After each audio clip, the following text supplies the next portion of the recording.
If you want to become insanely strong and do things that you thought were probably not possible, watch this video. Let's talk about tendon strength.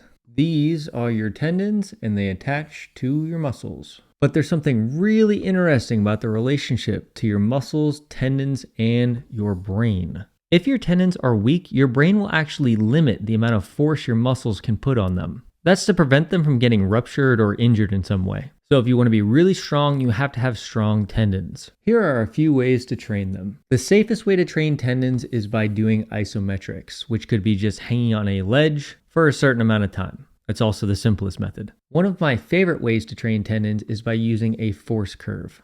And all that basically means is an isometric contraction where the intensity goes up and down. And the simplest way I've found to train this is by using my 20mm ledge and doing a form of kettlebell swing with it. By doing this, we're basically mimicking rock climbing, which brings me to my last way of training tendons, rock climbing. That's one of the main reasons climbers are so strong. They're constantly challenging their tendons by putting them through those force curves and exposing them to high levels of resistance over long periods of time. Overall, pretty much any resistance you put on the tendons will train them.